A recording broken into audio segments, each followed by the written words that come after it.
సమకూర్చి మనం వాళ్ళ హీరోలాగా చూసుకుంటాం. అది చాలా తప్పు. దానికి నైతికత అనేది మనం నేర్పించాలి, బాధ్యతలు తెలియజేయాలి, ఎలా ఉండాలి అనేది మనం ఇప్పటి నుంచి నేర్పించగలిగితే ముఖ్య అనేది మానే ఉన్నా అనే సంగతి కూడా ఉంది.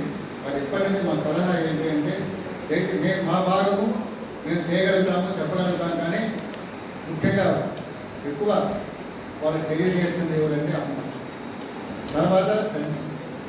తండ్రి అంటే అమ్మ అంటే ప్రేమ ఉండాలి, తండ్రి అంటే ప్రేమ ఉండాలి. అప్పుడే ఆ అబ్బాయి జీవితంలో ఉన్నత స్థానాన్ని ఎదగలుగుతారు. ఇది very very important.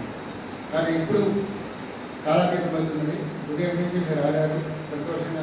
Okay, are you happy? మీరంతా సంతోషంగా ఉన్నారా? వచ్చినందుకు ఎస్, దాన్ని తప్పకుండా కొడతాను. ఎందుకంటే మొదటి ప్రైజ్ వచ్చింది కాబట్టి ఇలాంటి ప్రోగ్రామ్స్ మళ్ళీ మళ్ళీ మేము చేస్తున్నాం. కూడా మనం తెలియజేస్తే కూడా బాగుంటుంది. ఈరోజు తరగతి గదిలో కూడా మీ క్లాస్ టీచర్ని కలిసినప్పుడు మీ అబ్బాయి పర్ఫార్మెన్స్ కూడా వాళ్ళు ఇచ్చింటారు, రిజల్ట్స్ చూపించింటారు. సెకండ్ ఇయర్ విద్యార్థులు ముఖ్యంగా చూపించింటారు. ప్రోగ్రెస్ రిపోర్ట్ మీరు కూడా ఎలా చదివారు, ఎలా ఉంటారని కొన్ని కూడా ఇప్పుడు తయారు చేశారు. సో ఇవన్నీ కూడా జస్ట్ మనం తొలిపెట్టు మాత్రమే.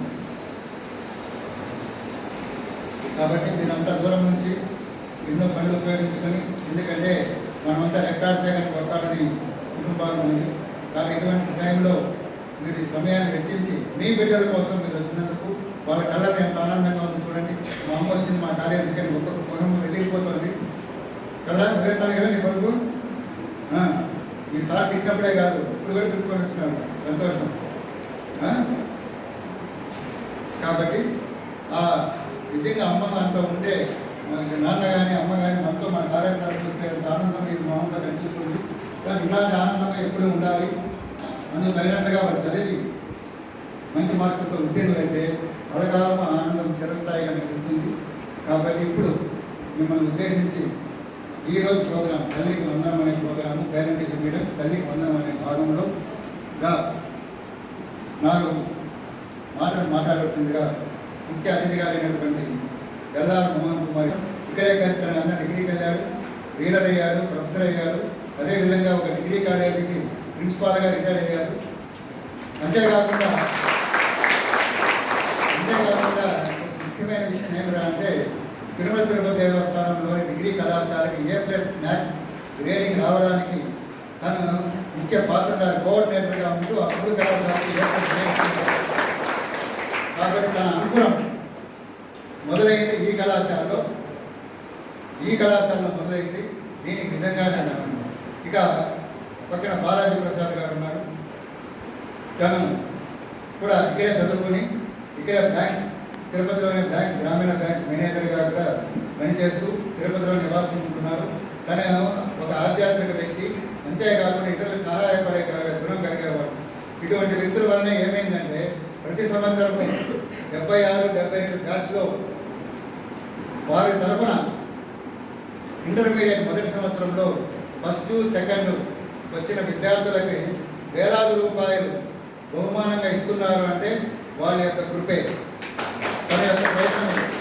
అంతేకాకుండా ప్రతి రూపులోనూ సీసీ కాకుండా పబ్లిక్ అడ్రస్ సిస్టమ్ కూడా ఈసారి విభజించడానికి ప్రయత్నం చేస్తున్నారు. అంటే 76-78 బ్యాచ్. ఈ బ్యాచ్లో ప్రముఖ పాత్ర ఎవరికంటే ముగ్గురే. అంటే 4 స్తంభాలు అంటారు, కానీ 3 స్తంభాలతోనే నడకున్న స్తంభాలు ఎవరంటే ఆ బ్యాచ్లో ఉండేవారు. సో వీళ్ళు అంతేకాకుండా పబ్లిక్ అడ్రస్ సిస్టమ్ కూడా ఇచ్చారు. ఈసారి మా పిల్లలకి స్పోర్ట్స్ అండ్ గేమ్స్ సంబంధించిన వస్తువులు ఇస్తామని చెప్పి చాలా ఉత్సాహంగా ఉన్నారు. కారణం ఏంటి అంటే మేము మా విద్యార్థులు చూపించే రిజల్ట్ ఆ బోర్డు మీద బయట కనిపిస్తున్న బోర్డులో చూసిన మార్కుల శాతం చూసే వాడు ఆనందం ఉంటే ఇవన్నీ చేయాలని వస్తుంది. ఇంకా అలాగే ఒక సామాన్య కుటుంబంలో జన్మించి తిరుపతిలో ఇదే కళాశాలలో చదువుకుని MBBS డాక్టర్ అయ్యి విశేష సేవలు అందించిన రిటైర్ అవుతున్న శ్రీనివాస్ సార్ కూడా వీళ్ళు ముగ్గురు కూడా కలిసి కాలేజీకి మేము చదువుకున్న కాలేజీకి ఏమైనా చేయాలని తపన జిజ్ఞాస కలిగి ఉన్నటువంటి వ్యక్తులు ఎవరంటే ఈ ముగ్గురు వ్యక్తులు. అంటే వీళ్ళు ఏం చేస్తారంటే తిరుపతిలో ఉన్న వాళ్ళు అడగరు, అమెరికాలో ఉండే వాళ్ళని వాళ్ళంతా రప్పించి సంవత్సరానికి ఒకసారి ఇక్కడ కలిసి వాళ్ళు ఎక్కడైనా వాళ్ళకంతా 5 స్టార్ హోటల్లో ప్రోగ్రామ్స్